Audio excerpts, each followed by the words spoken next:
The story of a magical book through which its possessor gains knowledge of ancient wisdom and might even be able to use magic is a popular theme in the world of fantasy legends. Though such stories should always be viewed with a certain skepticism, there are indeed examples in the real-world history where books are attributed with secret knowledge of black magic. While some of these books have been lost over the centuries and are now only a myth in the annals of history, the content of other copies is still known, and it can be concluded that the belief in summoning demons and in black magic might not be as far-fetched as it initially appears. Some of these books indeed seem to have a strangely supernatural content. Before we begin, make sure to hit the like button and to turn on the notification bell for more videos. Also, stay till the end to discover the most bizarre black magic book ever found, Clavicula Salomonis. The book, The Key of Solomon, is a collection of spells and magical rituals attributed to the biblical King Solomon. According to legend, he created the book for his son and then hid it in his father's tomb. Babylonian workers supposedly stumbled upon the book during renovation works and then it spread throughout the world. It is hypothesized that the manuscript was created between the end of the 15th and the beginning of the 16th century and was particularly appreciated in European circles during the Renaissance. The Key of Solomon is divided into two books. While the first book deals mainly with the summoning of angels and demons, curses, and spells, the second book deals with purification and exorcism to cure possession. To do this, it utilizes the power of angels and the spells that should help summon the necessary magic with their divine power. Today, the grimoire is considered particularly popular and can be purchased as a transcription in various languages, and might have inspired several other works over time. However, books like this should not be taken lightly. Although almost everyone can agree that the content of the book is purely for entertainment purposes, there are some in the world who claim to have cast real spells and curses with the book. In reality, these cases should be approached with due caution, but it is always better to be careful with these things. We never know what we are dealing with. Ars Notoria is one of the books inspired by The Key of Solomon. It is considered one of Solomon's lesser works and is usually accompanied by a more extensive collection. To this day, it is uncertain when the book was created. It is said to have first appeared in Europe in the 17th century, referring to spells and events dating back to the 12th century. The oldest copy of the work is supposed to date back to this period, although there are strong doubts about this origin story. It features a large number of illustrations, 32, which are said to have been used for some rituals. There are also prayers and spells that usually aim to make contact with one of the many angels of the PPA or with a demon from the depths of hell. It is an expansion of a continuation of the thoughts and magic already indicated in The Greater Key of Solomon, and according to those who have read this smaller book, there are many references to The Key of Solomon, suggesting that the book might indeed be authentic. This book is much less common to find. In fact, most people seem not to know it exists. Some insist that the content of this book can indeed give access to supernatural powers. However, we cannot be so sure. As with anything, we must remain skeptical until concrete evidence is presented. I don't know about you, but I have never heard stories of possessions, curses, or similar things in modern history. For this reason, it seems safe to say that this book is probably nothing more than a hoax. But there is a real chance that the book is authentic. I don't know about you, but I don't want to be the one to find out for sure. The Book of Honorius, King Solomon is a popular figure in medieval textbooks. At that time, it was said that the king had a series of magical powers drawn from the Bible. It is also said that the stories about Solomon inspired a certain Honorius of Thebes to write a book. The Sworn Book of Honorius is a collection of spells, rituals, and magical knowledge. According to the story, the recognized magicians and witches of their time would meet and record all their magical knowledge in 93 chapters. The name of the Liber Sacra is seriously documented by historical sources from the mid-14th century and probably was part of a court hearing. Although little is known about the author, the content includes spells and sorcery but also intense prayers and explanations about how heaven is structured and what could be the role of demons and angels. Thus, it is a highly spiritual document that captures the debate of the time and is complemented by seals, spells, and rituals modeled on the understanding of the magic of the time. The really interesting aspect of this book and its relationship with King Solomon is that, as we all know, the Psalms of Solomon or Songs of Solomon, depending on the translation, are actual biblical books that we know without a doubt to be attributed to Solomon. However, there is another book that is not found in the modern Bible and was known as the Wisdom of Solomon. While the Songs of Solomon mostly deal with the trials and tribulations of family unity, the Wisdom of Solomon goes much further and describes in detail the quest for knowledge that Solomon would have encountered. This book is not considered canonical, and we do not know for sure if it was written by Solomon or if it is a forgery.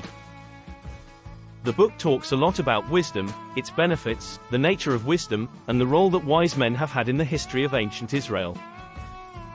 However, unlike other books like the Psalms and Proverbs, the book is not a literal collection of wisdom and wise quotes.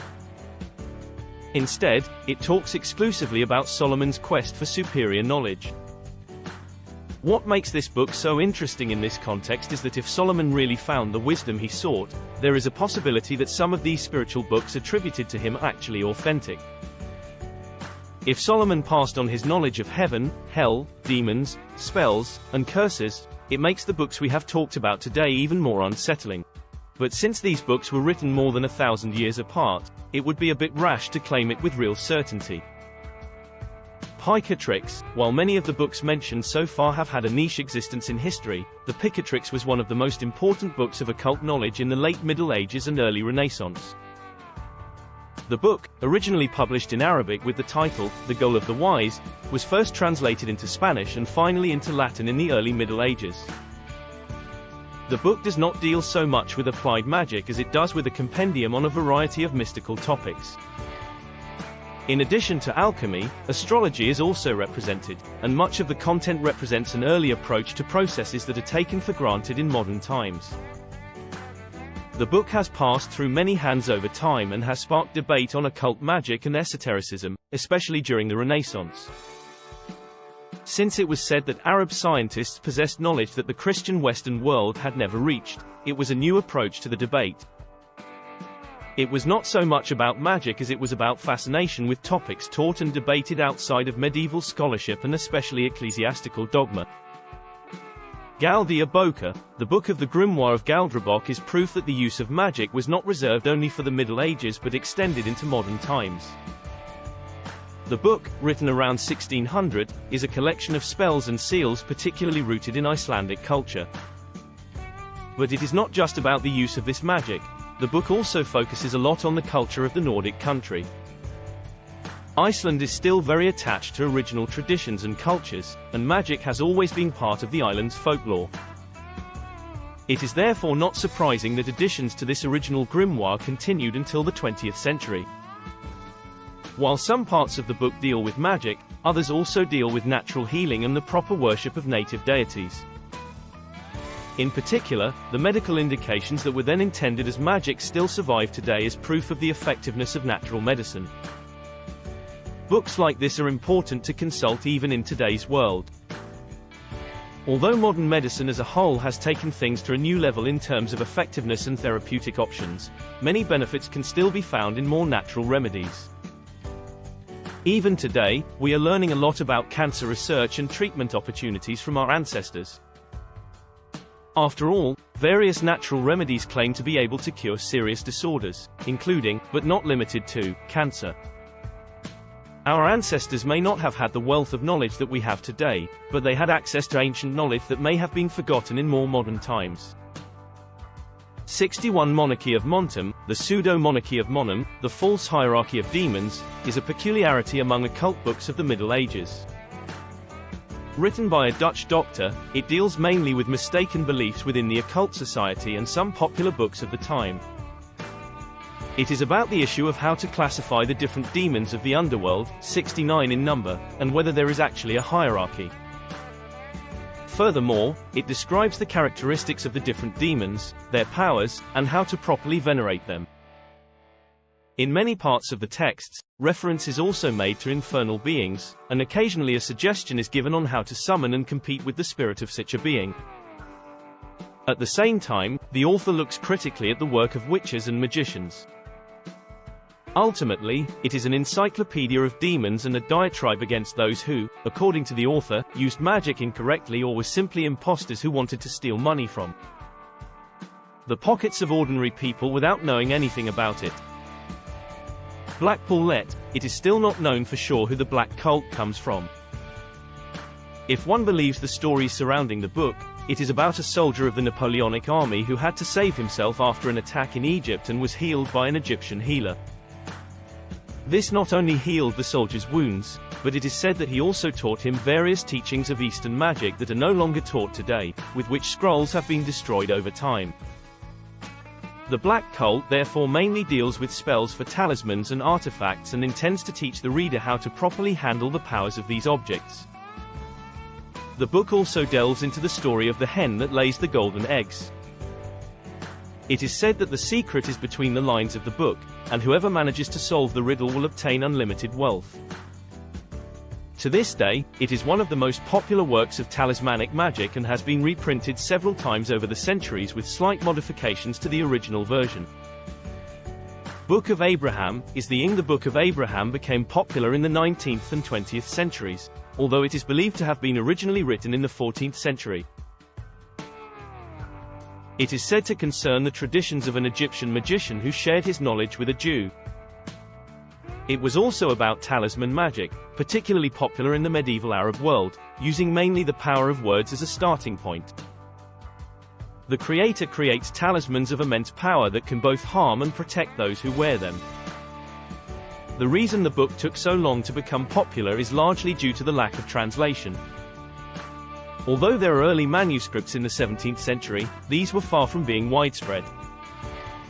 A German translation of the 19th century also had many authors of the time examine the inscriptions and evaluate them, so the content of the magic book spread quite rapidly, especially in Europe. The books in this video differ sometimes significantly in their content. While some deal with magic, others deal primarily with medicine and astrology, of which today we know that many things written at the time were for them. What other books and events come to mind that could have been included in this video? Thank you for watching. Click on one of the images and watch another exciting video. If you liked the video, please give us a thumbs up, and to never miss new videos again, click on subscribe, and we will see you soon.